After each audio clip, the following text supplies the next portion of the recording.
శ్రీకాకుళం జిల్లా పలాస నియోజకవర్గంలో తెలుగుదేశం జనసేన బీజేపీ ఉమ్మడి అభ్యర్థిగా గౌతు శిరీష తహసీల్దార్ కార్యాలయంలో నామినేషన్ వేశారు. పలాసలో ఈసారి తప్పకుండా తెలుగుదేశం జెండా ఎగురవేస్తామని ఈ సందర్భంగా గౌతు శిరీష ఉద్ఘాటించారు.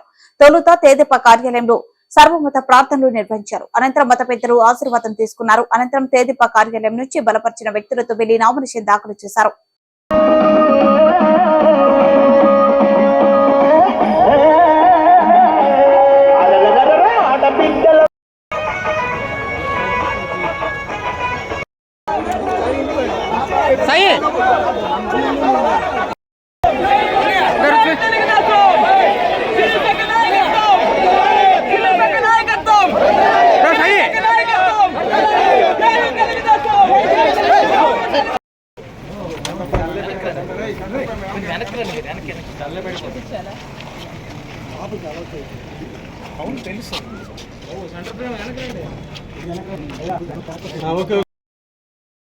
ఎలక్షన్ బరిలో ఈరోజు నా తోటి మహిళలతో కలిసి నామినేషన్ ఫైల్ చేయడం జరిగిందండి.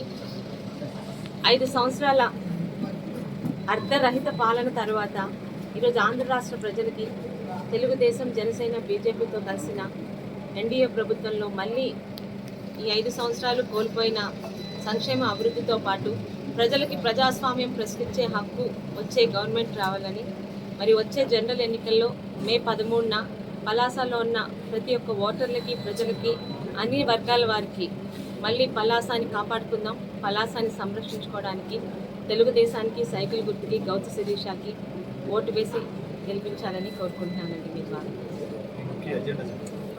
పలాస ప్రతి చేతికి పని, ప్రతి చేనుకు నీరు.